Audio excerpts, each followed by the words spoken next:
Hi, Kaylee. Thank you for coming in today to meet with me. I know you're here because of the court request, and if you don't want to talk about that, you don't have to.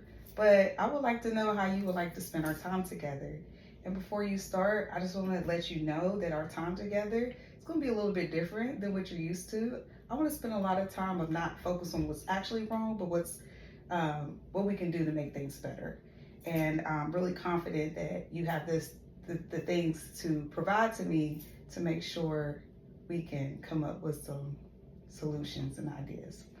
Well, first of all, I don't want to be here because I'm court ordered Okay, and I don't want the court involved, and I'm tired of the courts being involved, and I'm tired of children's services. I can So I'm understand. only here because I'm court ordered. I understand that, and I'm sure that that's frustrating. Um, what would you like to get out of our time together since we have to be here?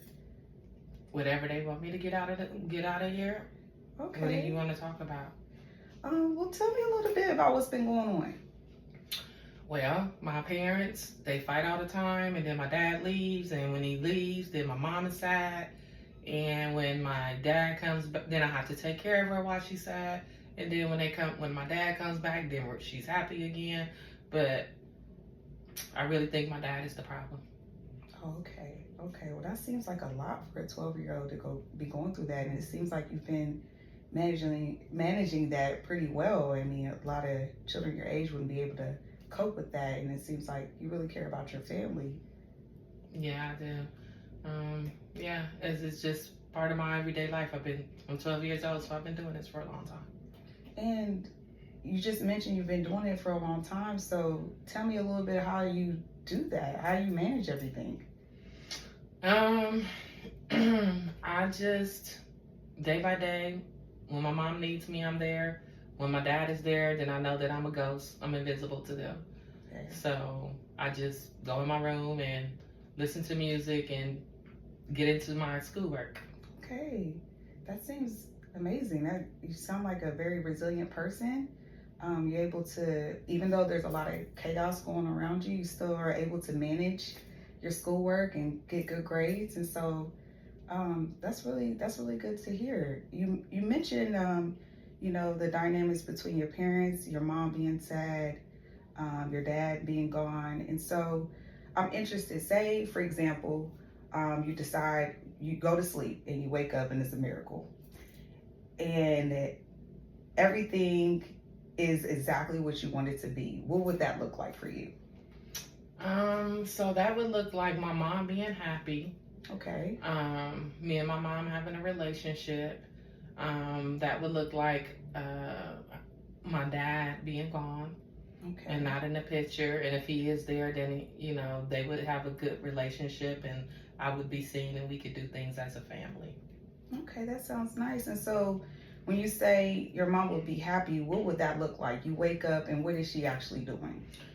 She'll wake me up in the morning because right now I wake myself up, but she'll wake me up in the morning and she'll be happy and I'll be happy, too. And that she could probably take me to school, maybe get some breakfast for me in the morning Okay. because we never ever have any food.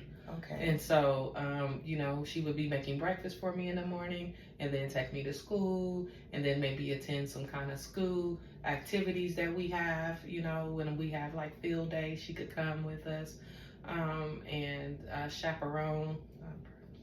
And so, something like that. And then when we get home, she could help me with my homework and maybe I could get better grades and just to see. And she could help me with my homework and then we could watch a movie and then go to bed. That sounds like a wonderful day. So, based off what I just heard, your miracle day would be you wake up, or your mother will wake you up. Y'all have breakfast. She'll take you to school.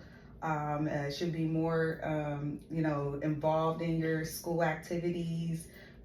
She would probably even come and pick you up, and then even help you with your homework when you return home. Yeah. And that would be your miracle day. That sounds like a great day. Yeah. I wonder how we could make that happen step by step.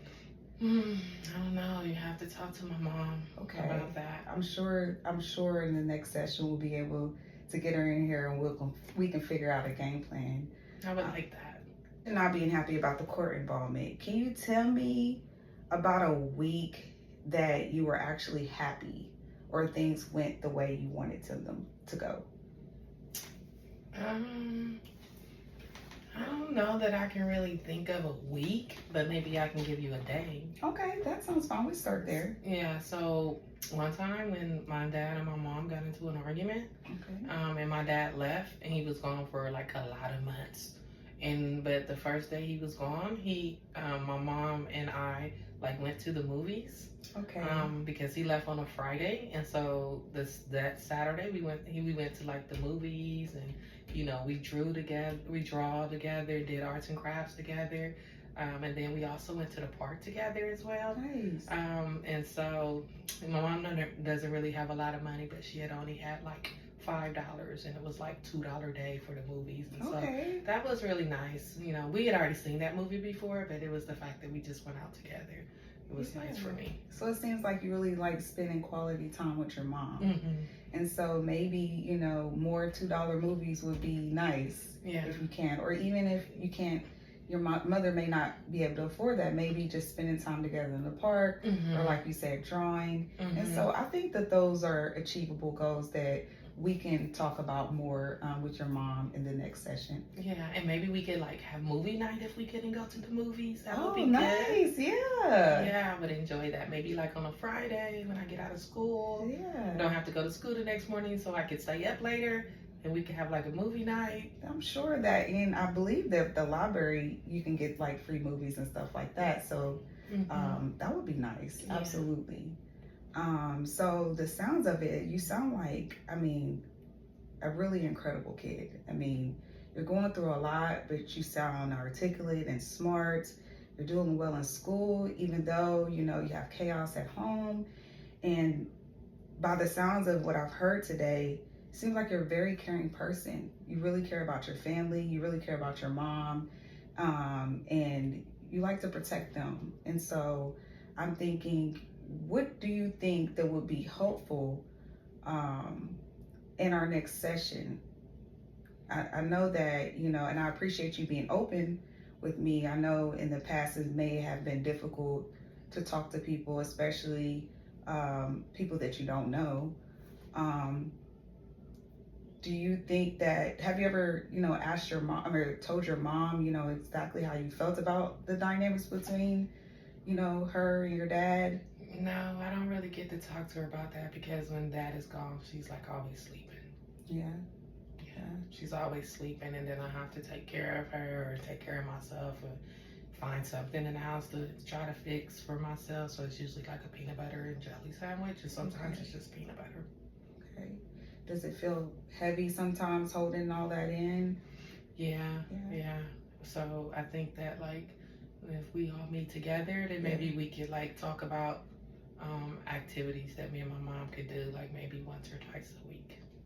That sounds like a great idea. So I'm thinking on our next session, do you think you would be able to, like, between now and our next session, like write down some things you would like to do with your mom, and even start a journal to be able to express some of your things. You don't have to share that with me, but just to help kind of get some ideas down and just journal. But I think the most important thing is next session you have maybe a list of 5 things that you would like to do more with your mom, since you like spending quality time with your mother. Yeah. What do you think about that? Yeah, I could do that. I could make a list of activities that me and my mom could do that wouldn't cost a lot of money, or later I don't think it'll cost a lot of money. And then, but I don't have a journal. No journal? Okay, well, before you leave today, I'll give you a few pieces of paper and some pens and pencils, and then you could take that, and then if you need more in our next session, we'll give you more. Okay. That sounds like a plan. And what would I write about? So anything you really want to write about. So if there's moments where you want to talk to your mom and you see that she's not in the space to talk, you could just write down how you're feeling and what you would like to say to her that you can't say to her. Okay. And you don't have to do that every time, but whenever you feel the need and remember, you can do that. Okay. And then we could talk about how that made you feel afterwards in our next session as well. Oh, yeah. Yeah. Okay. How's that sound? That sounds good. Okay. Well, thank you, Kaylee, for taking the time to talk to me. Once again, I really commend you being here today. And I look forward to seeing you next time. Okay. Thank you. You're welcome.